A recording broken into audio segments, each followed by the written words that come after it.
The first time I came to the Crucible, the first thing I remember is walking in and just like seeing the hot shop. First hearing the hot shop, I was immediately like, what is that? I want to be in there doing stuff.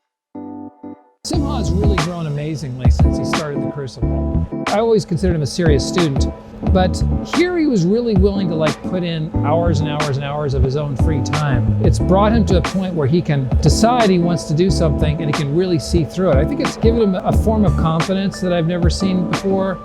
Art just really helps the youth because it gives them an outlet to express themselves. They can come here and they can get out whatever they need to get out, and then it all gets compiled into this beautiful thing that they've made and that they get to be proud of.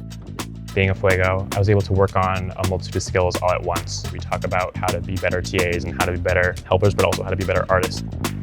Schools just don't have the kinds of facilities where they can teach the kinds of things that are taught here at the Crucible. This gives a kid an entry point to being able to develop a whole package of skills and a way of getting kids excited about life.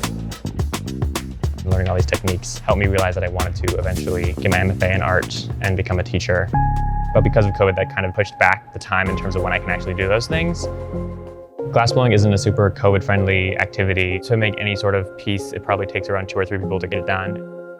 Right now, because of COVID, it's really cool just to be able to take a welding class, woodworking class. It's gonna help me be able to incorporate the skills and techniques that are used in those different mediums back into glassblowing. Being able to do things and see other people create art has been really helpful for me during this time.